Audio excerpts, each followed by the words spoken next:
ہم کہہ رہے ہیں کہ او اللہ تعالیٰ ہم کو جو ہے وہ سیدھا راستہ دکھا، صراط مستقیم، ٹھیک ہے. اور صراط مستقیم جو ہے وہ ایک پوائنٹ سے دوسرے پوائنٹ کے درمیان شارٹیسٹ پاتھ کو صراط مستقیم کہیں گے، جو اسٹریٹ پاتھ ہوتی ہے. اور وہ اسٹریٹ پاتھ کیا ہے؟ وہ قرآن کریم ہے. تو اسی وجہ سے قرآن کریم کے بالکل شروع میں اس سورہ کو رکھ دیا گیا، تاکہ اگر آپ کو ہدایت چاہیے آپ کو قرآن مجید کی تلاوت کرنی چاہیے، اس کو سمجھ کے پڑھنا چاہیے.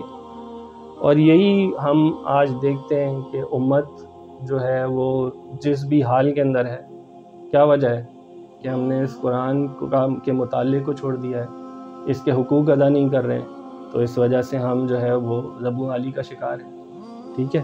اور آپ دیکھ سکتے ہیں آج کل جو مسلم امہ کا حال ہوا ہے، یعنی اس کے آگے جب میں سورہ بقرہ کا تذکرہ کروں گا تو انشاءاللہ اس کے اوپر بھی تھوڑی سی بات رکھوں گا. زیادہ ہم سورہ بقرہ کے اندر ڈیٹیل میں نہیں جائیں گے، بس میں اس کے ریفرنس سے آپ کو تھوڑا سا سورہ بقرہ کے حوالے سے بتانا چاہتا ہوں، تاکہ آپ لوگوں کے اندر ایک مطالعے کی خواہش پیدا ہو، اسٹڈی کرنے کی خواہش پیدا ہو. اور آپ جو ہے انشاءاللہ، اور آپ میں سے عموماً تمام لوگ میرے خیال میں مطالعہ کرتے ہوں گے، لیکن اس کے اندر اگر کہیں کوئی جھول ہے، کوئی کمی بیشی ہے تو کوشش کیجئے کہ اس کو دور کیجئے.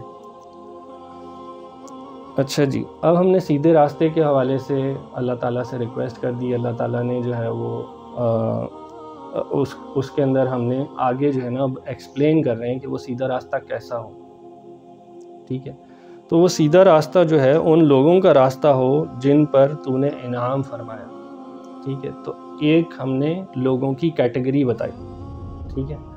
پھر دوسری کیٹیگری ہم بتا رہے ہیں جو معتوب نہیں ہوئے، ٹھیک ہے، یعنی جن سے اللہ تعالیٰ جو ہے وہ ناراض نہیں ہوا، اور جو بھٹکے ہوئے نہیں ہیں. تو یہ 3 طرح کے افراد ہیں، 3 طرح کے لوگ ہیں جن کا ہم نے تذکرہ کیا اس کے اندر سورہ فاتحہ میں، اور کہا کہ یہ 3 ایسے لوگ جو ہیں ان میں سے ایک کون سے ہیں؟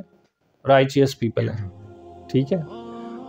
باقی 2 جو ہیں یا تو بھٹکے ہوئے ہیں یا معتوب ہو گئے ہیں.